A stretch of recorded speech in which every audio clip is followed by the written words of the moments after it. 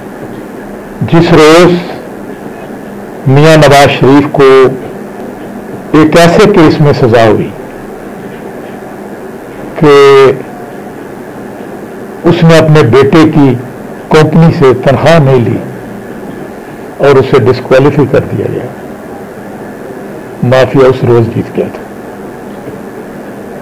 اور مافیا کی کامیابیاں دن بدن بڑھتی جا رہی ہیں، اور یہ سلسلہ کہاں رکے گا؟ آج آپ کے سامنے کشمیری 11 ماہ سے کرفیو کے ساتھ اپنی زندگی گزار رہے ہیں، اور ان کشمیریوں کو جس طریقے سے ظلم اور بربریت کا نشانہ بنایا جا رہا ہے، اور جس طریقے سے ٹرمپ نے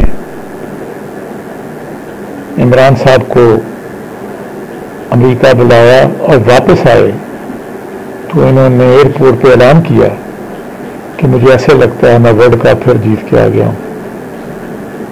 لیکن آج تک کشمیریوں کا کوئی پرسان حال نہیں.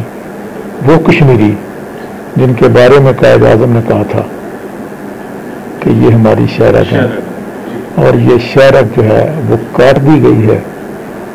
اور اس پہ ابھی جو ریسنٹلی انہوں نے ہندوستان کو سلامتی کونسل کا ممبر بنایا ہے، اس کو میں نے پہلے بھی آپ کو بتایا تھا کہ 192 ووٹوں میں سے 184 ووٹ اس نے حاصل کیے ہیں.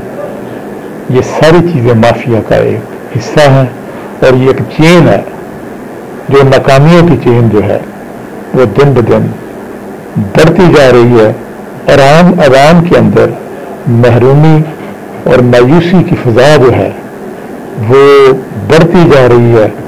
اور آج اگر پیٹرول کی قیمت میں اضافہ کیا گیا ہے، حکومت چلانے کا بھی ایک طریقہ کار ہوتا ہے. مجھے بتائیں کل اس وقت آپ کو نہیں پتا تھا کہ تیل کی قیمتوں میں اضافہ ہو رہا ہے؟ کوئی شیڈول نہیں تھا.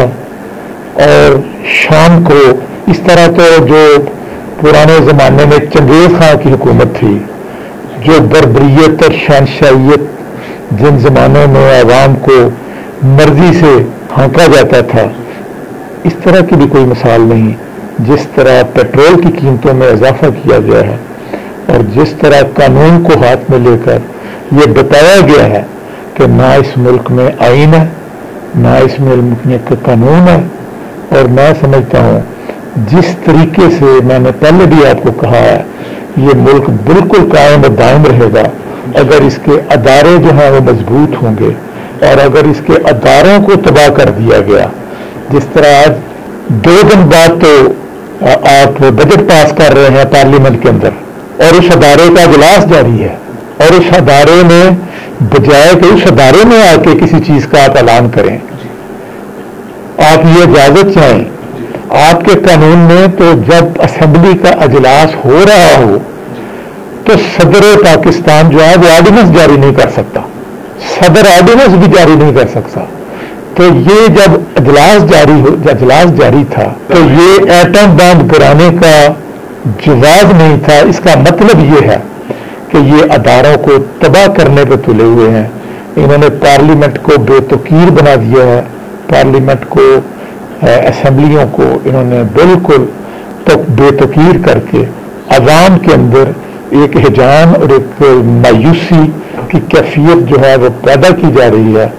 اور یہی سلسلہ جو ہے آپ دیکھ رہے ہیں کہ ان کے بارے میں جو میں آپ سے ابھی بات کر رہا ہوں، آپ نے دیکھا کہ ان کے تمام اداروں کے بارے میں سپریم کورٹ کے آپ آبزرویشن بھی دیکھ لیں.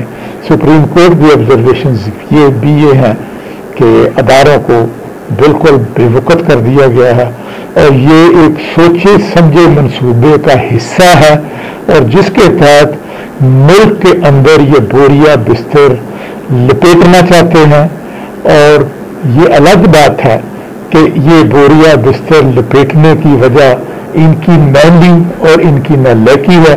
جبکہ ہم نے جانتے بوجھتے کہ یہ الیکشن جو ہیں ان میں دھاندلی ہوئی ہے، ہم نے کہا کہ اس نظام کو آگے چلایا جائے، جمہوریت کو آگے لے کر چلا جائے، لیکن یہ اتنے نالائق اور اتنے نال ہیں.